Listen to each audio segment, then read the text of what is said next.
Hello, my name is Madeline and I'm going to show you the easy way to put your compression sock on.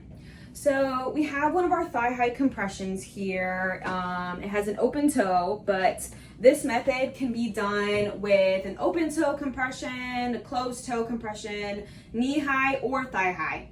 And I'm going to show you how to put it on someone else, but you can use this exact same method to put it on yourself.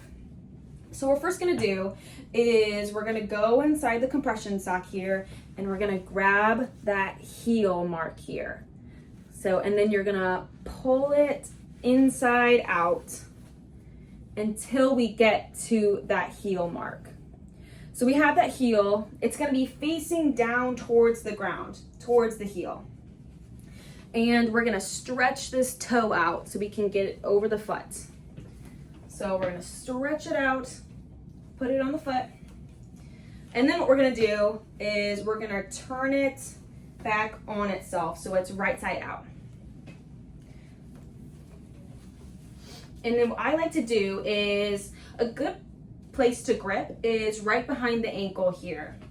So I like to pull it this way until it's over the foot, over the ankle, and that heel mark is where it needs to be.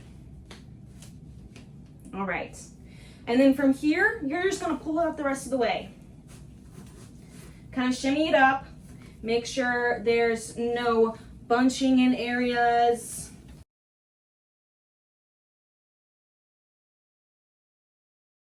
All right, so this thigh high should sit right below the groin. If you're wearing knee highs, they should sit 2 fingers below the knee crease. If you have trouble getting the compression up or kind of gripping it, you can use a pair of rubber gloves or dish gloves. Thank you for listening.